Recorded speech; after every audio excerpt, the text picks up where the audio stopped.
नमस्कार। अग्रविजन चैनल में आपका स्वागत और हार्दिक अभिनंदन। आप देख रहे हैं कार्यक्रम स्वदेश, एक ऐसा कार्यक्रम जिसमें हम बात करते हैं भारत की, भारतीय संस्कृति, भारतीय परंपराओं और उन महान विभूतियों की जिन्होंने देश को किया गौरवान्वित। आज हम बात करेंगे देव दीपावली की। अभी कुछ दिन पहले ही हमने दीपावली मनाई थी और ये देव दीपावली क्या होती है इसके बारे में ज़्यादा जानने के लिए हमारे साथ हैं शिक्षाविद डॉक्टर नंदकिशोर गर्ग, जो शिक्षाविद होने के साथ साथ उनका हमेशा ध्येय रहता है राष्ट्र प्रथम। डॉक्टर साहब नमस्कार, आपका स्वागत है। देव दीपावली और जो दीपावली अभी निकली थी, उन दोनों में क्या अंतर है? जो अभी दीपावली मनाई वो हमने अमावस्या का दिन था जी। जिस दिन चंद्रमा लगभग शून्य हो, और कई चीज़ें जोड़ी हुई हैं उससे कि भगवान राम वापस आए। जनता के अंदर एक बहुत बड़ा उत्साह था, खुशियाँ थी, और खुशियों को एक्सप्रेस करने का, प्रकट करने का तरीका क्या था? शुरू से घी के दिए जलाना और आतिशबाजी वगैरह जिस समय आई तो वो जुड़ गई उनकी। अब है ये देव दीपावली, ये है पूर्णमासी को, और देव उत्थान एकादशी के बाद में। तो देवताओं का भी हमारे यहाँ इतने त्यौहार मनाते हैं, सारे प्रकृति को केंद्र मान के, पंचभूतों को केंद्र मान के। अभी 2 दिन कल तक हमने मनाया छठ पूजा, वो पूर्वांचल की बहुत बड़ा एक उत्सव बन गया और पूरे देश विदेश में मनाया। क्यों? कि भगवान सूर्य से संबंधित है। तो जो जो हमें रोशनी दे, ज्ञान दे, प्रकाश दे, उन सब को हम उत्सव के रूप में मनाते हैं, उत्साह से मनाते हैं। अब ये एकादशी से देव मान्यता क्या है कि पहले बारिश होती थी, रास्ते रुकते थे, तो 4 महीने सारे धार्मिक काम या ब्याह शादी रुक जाते, क्यों? रास्ते भी रुक जाते थे, बाढ़ आती थी। तो अब देव उत्थान एकादशी से क्या मान्यता है कि देव उठ जाएंगे, जग जाएंगे। देव तो कभी सोते नहीं है, परंतु समझाने के लिए सब चीज़ें बनाई होंगी। और अब मुझे लगता है कि इसके बाद से फिर गंगा स्नान भी उसी दिन है, गुरु नानक जी का भी उससे जुड़ा हुआ हो गया। हर चीज़ हमारी एक ही दिन में कई कई त्यौहार और उनको जोड़ दिया गया है।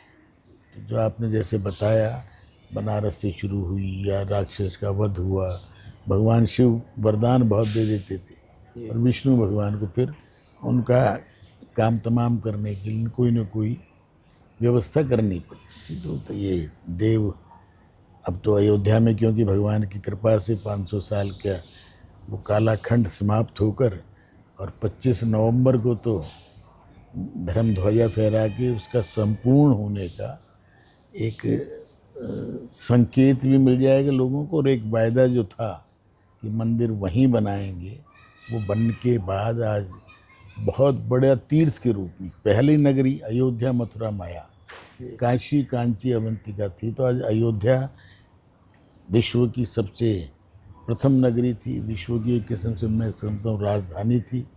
और वो मान सम्मान इसका आने वाले 20-30 साल में लौटेगा। जैसे वेटिकन का क्रिश्चियन मानते हैं, मक्का मदीना को इस्लाम वाले मानते हैं, तो हिंदुओं के तो वैसे तो कण कण में भगवान है, परंतु जिन लोगों को हम जीवंत मानेंगे उनमें अयोध्या नगरी पहले भी प्रथम थी और अब भी सबसे पहले होगी। और ये भारत के गर्व का प्रतीक होगी, भारत की अस्मिता का प्रतीक होगी, और उसके कारण से आर्थिक भी कितना परिवर्तन आया है। ये तीज त्योहारों को जिनको लोग फालतू मानते थे, लेफ्टिस्ट ये दूसरे लोग, नास्तिक लोग, आज उनको भी समझ में आ गया। तो इकॉनमी के लिए भी बूस्टर हैं। जैसे जिस दिन से नवरात्रि लगे थे, राज कितना बिक्री हर चीज़ का हुआ। सारे तीज त्योहारों का भी एक गुच्छा बन गया इन्हीं दिनों में। तो हर आदमी के पास जेब में पैसा आया है, बोनस के रूप में, बचत के रूप में, ब्याज के रूप में, इनकम टैक्स की बचत, वो सारा फिर खर्चा करता। तो इकॉनमी का जो पहिया है वो तेज चला है, और भगवान की कृपा हिंदुस्तान पर इसी प्रकार बनी रहे और हम लोग उत्साह से। परंतु मेरा 1-2 चीज़ें सरकार से भी कहना है, शिक्षाविदों से, कि तीज त्यौहार रोज आएंगे। नागपुर में एक विद्यालय प्रारंभ हुआ था, श्रीकांत जिचकर कांग्रेस के बड़े नेता थे, वहाँ रोज़ उत्सव मनाते हैं। रोज़ उत्सव मनाएं, तो उत्सव का अर्थ छुट्टी नहीं होना चाहिए। अगर पढ़ाई नहीं होगी, काम नहीं होगा, तो देश की प्रोग्रेस नहीं है। पिछले 10-15 दिन से लगभग छुट्टी का माहौल है। तो स्कूलों के अंदर, कॉलेजों के अंदर काम के प्रति समर्पित भाव हो, अधिक से अधिक हम काम करेंगे, जब जाके 2047 तक जो लक्ष्य है हमारा, उसको प्राप्त करना है। बिना काम की कुछ नहीं हो सकता। भगवान कृष्ण ने गीता के माध्यम से यही बताया। गीता का संदेश के दिन भी आ रहे हैं। सारे चीज़ों का पर्पज़ क्या है? उत्साह तो पैदा हो, मन के अंदर शक्ति पैदा हो, शांति के साथ आगे बढ़ें, परंतु काम किए बिना लक्ष्य प्राप्त नहीं हो सकते।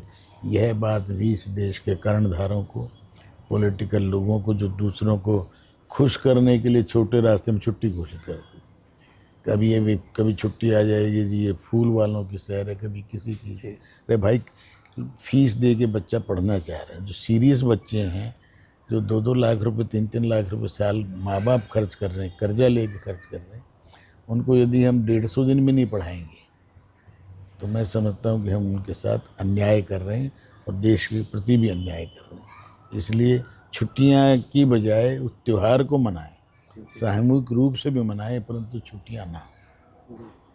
डॉक्टर साहब, आपने सही कहा कि हमें त्यौहार जब भी अच्छे लगेंगे जब हम अपने काम से काम करेंगे। लेकिन जैसे मैंने अभी आपसे बात की, आपने भी बताया कि अयोध्या में भी इस बार दीपावली बड़े उत्साह से मनाई जाएगी। 25 नवंबर को जो धर्म ध्वजा है वो प्रधानमंत्री मोदी जी लगाएंगे। वो कार्यक्रम क्या रहेगा? क्या आप उसमें उपस्थित रहेंगे? मन तो है, बाकी भगवान की इच्छा के बिना तो, क्योंकि अभी तक तो अयोध्या में कोई कार्यक्रम हुए, आंदोलन हुए, लगभग सब में जाना रहा। और जिस दिन इसका वो हुआ था कार्यक्रम, उस दिन मैं उपस्थित थे, जिस दिन मोदी जी और सारे लोग हम थे। और 25 नवंबर को भी भगवान की कृपा रही तो मैं वहाँ रहूँगा। आपके वहाँ धर्मशाला भी है? धर्मशाला तो अभी निर्माणाधीन है, पर अपने सारे अपनी, अयोध्या अपनी, राम अपनी, ठहरने के लिए कहीं भी ठहर जाएंगे। बहुत बहुत धन्यवाद सर। तो ये थे हमारे साथ डॉक्टर नंदकिशोर गर्ग, जो शिक्षाविद होने के साथ साथ उनका हमेशा ध्येय रहता है राष्ट्र प्रथम। और राष्ट्र प्रथम जब ही हो सकता है जब हम अपने त्योहारों को उत्साह से मनाएं, लेकिन छुट्टी न मनाएं, उसे उस काम में व्यस्त होकर बनाएं जिस काम में हम लगे हुए हैं। मेरे को दीजिए अनुमति। नमस्कार।